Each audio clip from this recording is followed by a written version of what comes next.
Isang mapagpalang umaga, Tuy, Batangas. Ano?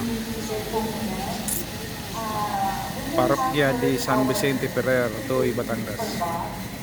And then, pagkatapos po nun, mayroon tayo po tinitay para makapag-CR kayo. And mag-entertain po kayo around. And ang expected po natin na sa bus tayo. So, bigyan din natin yung 30 minutes, mga 8:45, nasa bus na po tayo. Para going to Palayan na po tayo sa National Section. Kanina po medyo malina yung ano natin. May kasal. Sa next stop po natin, pag-branch na po tayo, bring your pakol po pagbaba. Pero diretso po tayo pagpasok ng simbahan muna. We will do this first. Magkakaroon po muna ng prayer. And siguro po may katulad kanina, may pizza, background po, yung tungkol sa simbahan. And then we will direct us po kung saan po tayo mag-branch. Reminders lang din po, ano po yung mga basura, doon po sa pupuntahan natin. So kung yung mga bags po, please get it with you.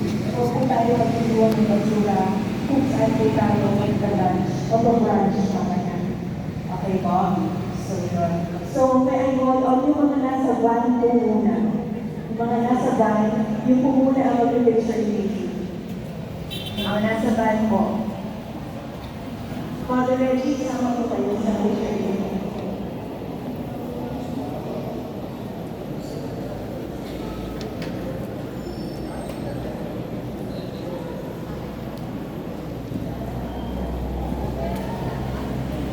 Ayan, dito kami sa St. Vincent Ferrer, Tuy, Batangas.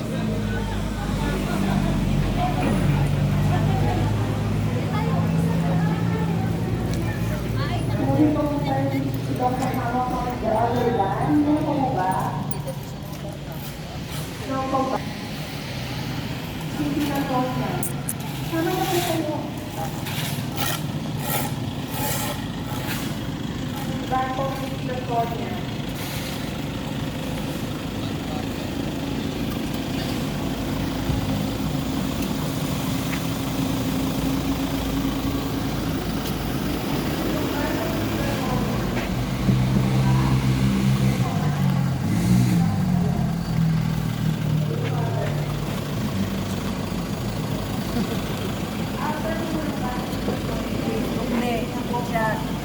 Ayan, sa Josie.